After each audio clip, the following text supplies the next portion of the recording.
भूमिहार में एक कहावत कही जाती है कि जमीन अजोरू, या तो जोर के न तो केहू और के।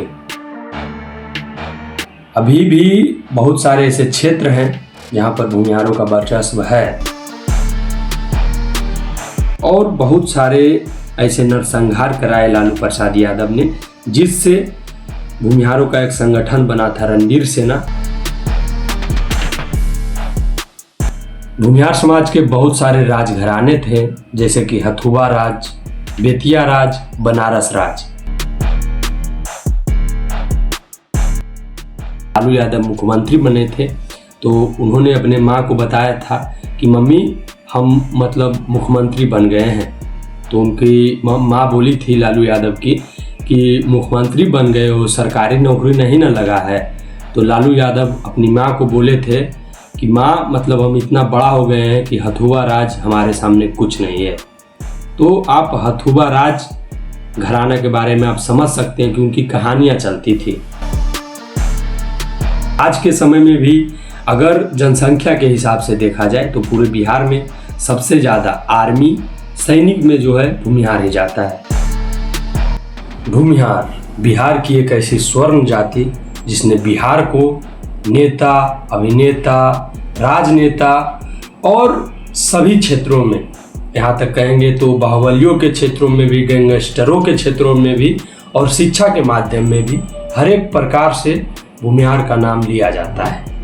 ये हर क्षेत्र में अपना वर्चस्व कायम कर चुके हैं।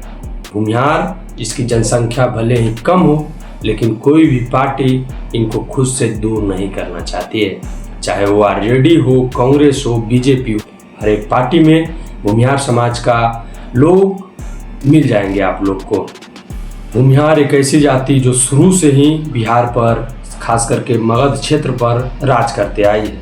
इसका इतिहास, इसके अभी के समय के बारे में, इसके नेता, इसके अभिनेता, बाहुबली, वर्चस्व, सारा कहानियाँ आज के इस वीडियो में आप लोग को बताएंगे कि भूमिहार उस समय पे एक पीक पर जब था तो कहाँ था और इस समय पे भी भूमिहार की स्थिति क्या है, इस पर भी चर्चा करेंगे। एक समय था जब मुख्यमंत्री होते थे भूमिहार ही बिहार के। आज एक समय है कि हर एक पार्टी में लोग जाकर रह रहे हैं और दूसरे पार्टी का जो नेता है वो कहता है कि कभी भी भूरा बाल मुख्यमंत्री नहीं बन सकता है। तो कैसे हुई है भूमिहार की स्थिति, आज हम बताएंगे आप लोग को।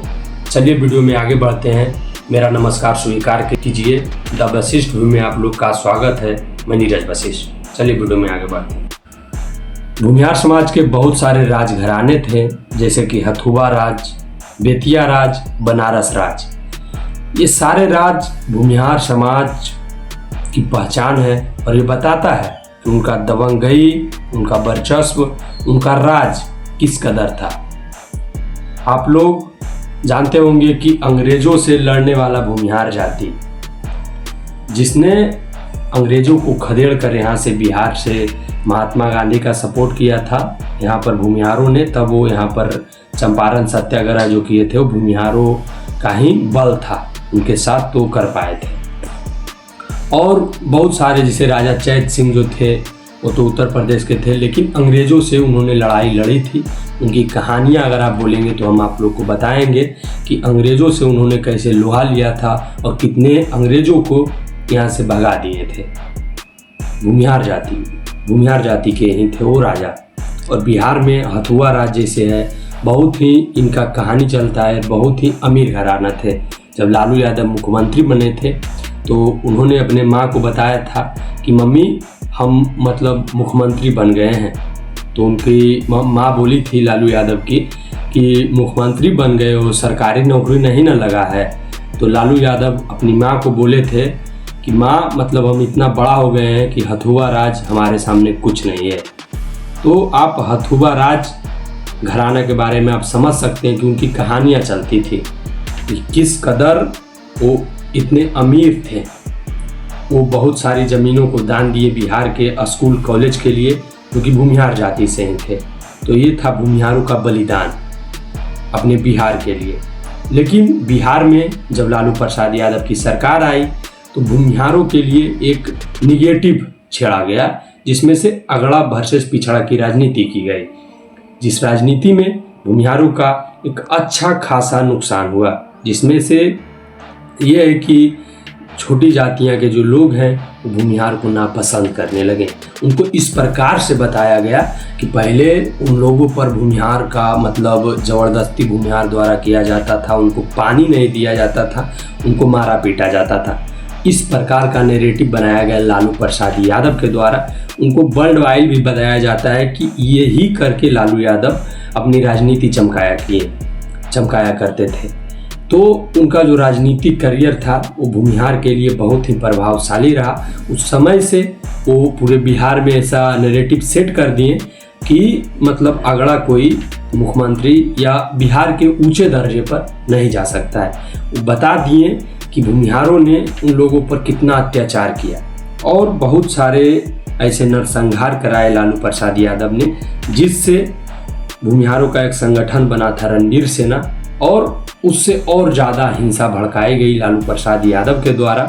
और बताया जाता है कि बहुत सारे नरसंहार भूमिहारों के करवाए गए थे लालू प्रसाद यादव के समय में। ये वही समय था जिस समय से भूमिहारों की स्थिति दयनीय होने लगी।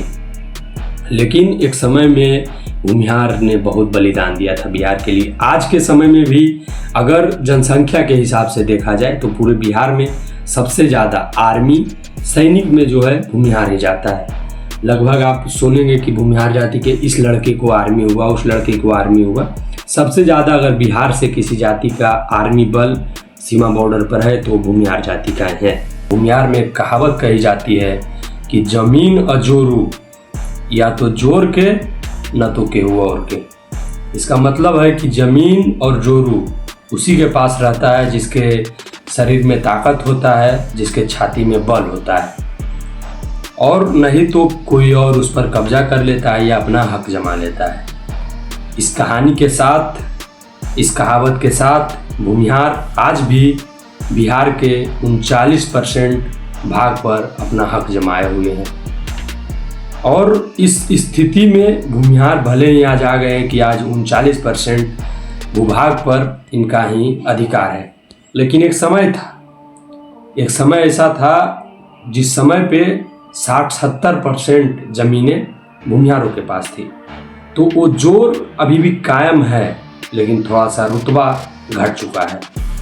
उस रुतबे को भूमिहार कायम नहीं रख पा रहे हैं और अपनी स्थिति और दयनीय करते जा रहे हैं। जो स्थिति उस समय पे थी, जितने बड़े बड़े जमींदार हुआ करते थे, अब नहीं बच पाए उतने बड़े जमींदार। भूमिहारों की स्थिति दयनीय होने का कारण ये है कि अगर उनको अपनी बेटी का विवाह करना है तो उनको खेत बेचना है, अगर उनको अय्यासी करना है, मतलब इसे शराब दारू ये सब मतलब पीना है, तो उनको ज़मीन बेचना है। ये स्थिति आज इसी के कारण दयनीय हुई है।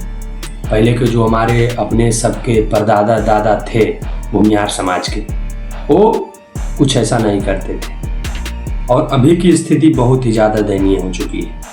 अभी भी बहुत सारे ऐसे पॉलिटिशियन हैं जो भूमिहार समाज से आते हैं और वो अच्छे दर्जे पर हैं, अव्वल दर्जे पर हैं। जैसे नाम लिया जा सकता है ललन सिंह, अनंत सिंह, सूरजभान सिंह, ऐसे बहुत सारे नेता अभी भी हैं भूमिहार समाज में। लेकिन जो वो वाला रुतबा था जो श्री कृष्ण सिंह के समय में था, वो वाला अब नहीं रह पाया है। अभी भी बहुत सारे ऐसे क्षेत्र हैं जहाँ पर भूमिहारों का वर्चस्व है, और बहुत सारे ऐसे क्षेत्र हैं जहाँ पर भूमिहारों का पूरा स्थिति दयनीय हो चुका है। तो इस समाज में हर प्रकार के लोग हैं, लेकिन सबसे ज़्यादा लोग जो हैं उनकी स्थिति दयनीय हो चुकी है। ये लोग अपने समाज को देख नहीं पा रहे हैं, सभी लोग मिलकर नहीं चल रहे हैं। सबसे पहले अगर कोई भूमिहार अगर अमीर बनता है, मान लीजिए किसी के घर में नौकरी लगा, तो उसके हिस्सेदारी वाला जो भूमिहार होता है सबसे पहले वो जलता है, पूरा गांव जलता है उससे। और मतलब यही सारा कारण हुआ कि भूमिहारों की स्थिति एकदम से बदतर हो गई और धीरे धीरे नीचे गिरने लगी। एक दूसरे को नहीं देखना, एक दूसरे को खुद के घर में इज्जत नहीं देना एक दूसरे को। यही स्थिति हुई कि भूमिहारों की हालत अभी मतलब जो उस समय पे था वो अब नहीं रह पाया है। यहाँ पर बात आती है भूमिहारों की तो दिखाया जाता है अनंत सिंह को, सूरजभान सिंह को, लेकिन ये नहीं दिखाया जाता है कि स्वामी सहजानंद, विवेकानंद जैसे जैसे वीर महावीर जो कि भूमिहार जाति में पैदा लिए, जैसे कि हो गए राष्ट्र कवि रामधारी सिंह दिनकर, उनका नाम तक नहीं लिया जाता है कि वो भूमिहार जाति से थे। उन लोगों ने पूरे भारतवर्ष में अपना नाम किया, किसानों के लिए लड़े, कोई अपने व्यक्ति के लिए लड़ा, मतलब अपने भारत के लोगों के लिए लड़ाई किया। तो ऐसे ऐसे भूमिहारों का नाम नहीं लिया जाता है। नाम जहाँ पर आएगा तो आ जाएगा अनंत सिंह का, सूरजभान सिंह का, रंगदारों का नाम लिया जाता है। ये गलतियाँ भूमिहार समाज के युवाओं का भी है कि उन लोगों को हीरो बनाया जाता है और बड़े बड़े लोगों को नहीं दिखाया जाता है कि भूमिहार जाति में ये लोग इतने बड़े बिजनेसमैन हैं या इतना पढ़कर IAS IPS बने हैं। तो यही था भूमिहारों की कहानी, और बहुत सारी कहानियां हैं जो मैं इस वीडियो में बता नहीं पाया। ये वीडियो बहुत ही छोटा बना है। अगर आप लोग अच्छा रिस्पॉन्स दीजिएगा और बताइएगा कि और अच्छे बातें हम बताएं भूमिहार समाज के बारे में, तो ज़रूर बताने का प्रयास करेंगे। अगर आप लोग को अच्छा लगा है तो कमेंट कर दीजिएगा। बाकी मिलते हैं किसी नेक्स्ट वीडियो में किसी अच्छे टॉपिक के साथ। तब तक के लिए धन्यवाद।